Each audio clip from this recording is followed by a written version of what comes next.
వేదిక టీవీ. శివుని దర్శనానికి ప్రయాగ్రాజ్ వెళ్లిన భక్తులు శివైక్యమైపోయారు. 144 సంవత్సరాలకు ఒకసారి వచ్చే కుంభమేళాకి వెళ్లిన భక్తులు అనుకోని ప్రమాదంలో అనంత లోకాలకు వెళ్లిన ఘటన వారి కుటుంబాల్లో తీరని విషాదాన్ని నింపింది.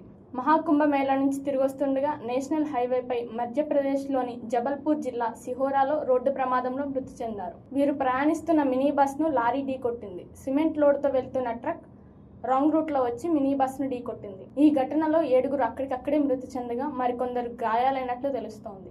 పూర్తి వివరాల్లోకి వెళ్తే హైదరాబాద్ కార్తికేయ నగర్కి చెందిన భక్తులు నాచారం నుంచి ఒక ప్రైవేట్ ట్రావెల్స్ మినీ బస్ను అద్దెకు తీసుకుని మహాకుంభమేళాకు వెళ్లారు. ఆధ్యాత్మిక యాత్ర ముగించుకుని స్వగృహాలకు తిరిగి వస్తుండగా ఈ ఘోర రోడ్డు ప్రమాదం జరిగింది. సిమెంట్ లోడ్తో వెళ్తున్న ఒక ట్రక్ రాంగ్ రూట్లో వచ్చి మినీ బస్ను ఢీకొట్టింది.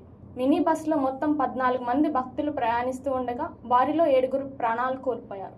మిగిలిన వారు తీవ్రంగా గాయాల పాలయ్యారు. ప్రమాదం గురించి సమాచారం అందుకున్న వెంటనే జబల్పూర్ జిల్లా కలెక్టర్, ఎస్పీ ఘటనా స్థలానికి చేరుకుని సహాయక చర్యలు చేపట్టారు. మృతుల వివరాలు కనుగొనడానికి మినీ బస్ నెంబర్ AP29W1525 ఆధారంగా విచారణ చేపట్టారు.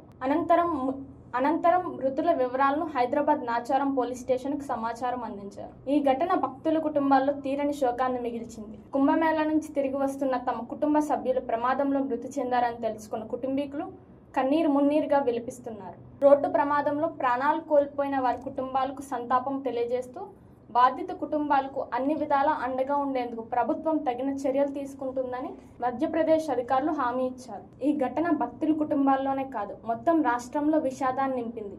మహాకుంభమేళా అనుభూతిని ఆస్వాదించిన భక్తులు తిరిగి ఇంటికి రాకముందే జరిగిన ఈ ప్రమాదం అందరినీ దిగ్భ్రాంతికి గురిచేసింది.